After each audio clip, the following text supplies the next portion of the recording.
La première foire internationale d'art contemporain, baptisée Luxembourg Art Fair, se tient ce week-end. C'est une sorte de grande galerie d'art totalement décomplexée et surtout ouverte à tous. Sur place, Anaïs Anquet, Alain Blanquet.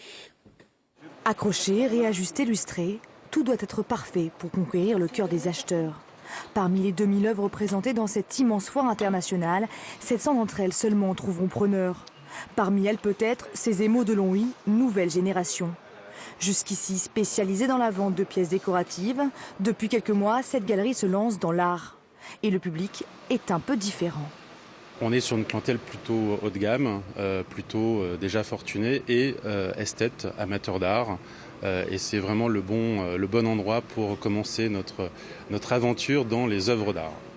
Attirer les riches collectionneurs, c'est l'objectif de certains galeristes. Mais la grande nouveauté pour la première édition de ce salon, c'est sa volonté de démocratiser l'art. Il faut casser les codes, proposer de nouveaux noms.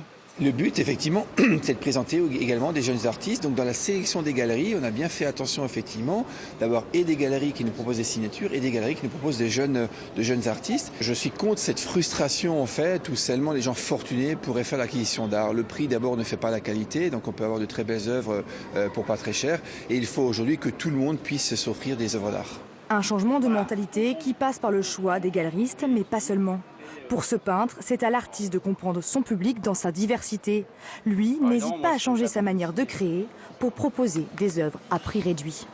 Alors ça, ce sont des œuvres qui sont des 20-20, sont des carrés. Ce sont des œuvres qui sont à 250 € et ce sont des originaux à l'acrylique.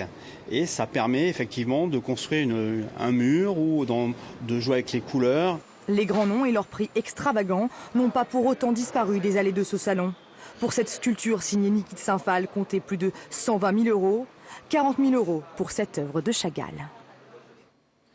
Coup de projecteur ce soir dans